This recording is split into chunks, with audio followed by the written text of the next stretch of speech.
ఆంధ్ర రాష్ట్రానికి అలాగే తిరిగి ఈ ఎన్నికల ద్వారా మన అందరి పేర్లు కూడా చరిత్రలో సువర్ణాక్షరాలతో లిఖింపబడినట్లుగా మనం మళ్ళీ మన చరిత్రను గుర్తు తెచ్చుకోవాలి. ముందు ఎన్టీ రామారావు గారు నాకు ఇంత తనిమని జన్మనిచ్చి నన్ను మీ అందరి గుండెల్లో ఆయనకు ప్రతిరూపంగా నిలిపినందుకు విశ్వవిఖ్యాత నట సార్వభౌమ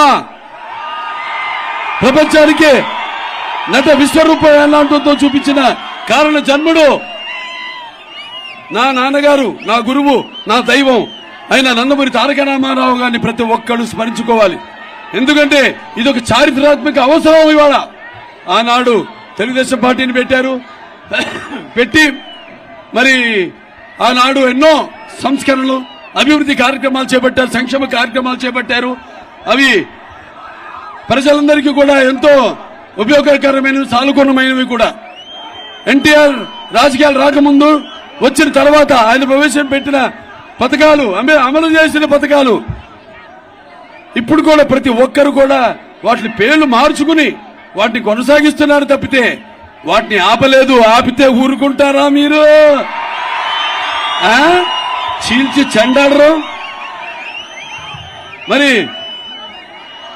అంటే ఎన్టీఆర్ అంటే పేదవాడి ఆకలి తెరిచిన అన్న ఆయనే.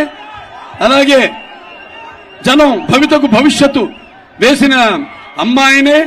అలాగే ఆయనకి అండగా నిలిచిన ఆడవాళ్లకు, మహిళలకి, ఆడపడుచులకు ఆర్థిక స్వాతంత్రం ఇచ్చిన అన్న కూడా ఆయన ఎన్టీఆర్. ఆ తర్వాత నందమూరి తారక రామారావు గారి యొక్క మాతృ పుత్రికైన ఈ తెలుగుదేశాన్ని మన పూర్వ ముఖ్యమంత్రి నారా చంద్రబాబు నాయుడు గారు ఆయన భుజస్కంధాల మీద మోసి అంతే క్రమశిక్షణతో పార్టీని ముందుకు తీసుకెళ్తున్నారు. మరి ఇప్పుడు ఇవాళ జగన్ ఏం చేశాడు? ఏమీ పీకలేదు. ఈ 3 సంవత్సరాలు, ఈ 5 సంవత్సరాలు, 3 సంవత్సరాలు రాజధాని అంటూ సమయం గడిపేశాడు. దాని తర్వాత నవరత్నాలంటూ ఈ యొక్క బయట అప్పులు చేసి ఈ నవరత్నాన్ని తీసుకొని మన భుజాల మీద పడేశాడు ఈయన. అంటే ఏమవుతుంది రేపు నవరత్నాలు? ఇవాళ 10 లక్షల కోట్ల రూపాయలు అప్పు అంటే ఎవడు తీరుస్తాడు? ఇవాళ ఆడవాళ్ళు నీ ఎంత మోసం చేస్తున్నాడు ఆయన. ఏదో బటన్ వస్తే మీ ఖాతాలో డబ్బు పడుతుంది అన్నాడు.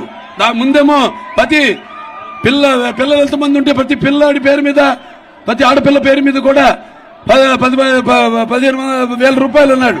చివరికి ఒక బిడ్డకిస్తున్నాడు. మరి అది ఎంత? 2,50,00,000 కోట్ల రూపాయలు. మరి మిగతా 10 లక్షల కోట్ల రూపాయలు ఏమైనట్టు మీరందరూ అడగాలి ఏమైందని. మాట తప్పనంటూ మంట పెట్టేశాడు రాష్ట్రానికి. అంటే మడమ తిప్పనంటూ మెడలు విరిచేస్తున్నాడు.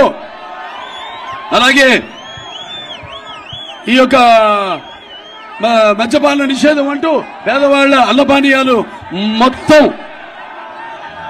తన ఈ యొక్క మద్యం ఆదాయంలో పోసేస్తున్నాడు. అలాగే జగన్ అన్నట్టు చలగల పీడిస్తున్నాడు.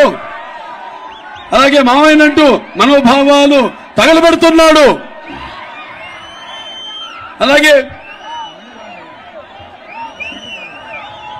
నవరత్నాలు అంటూ అందరి నడువులు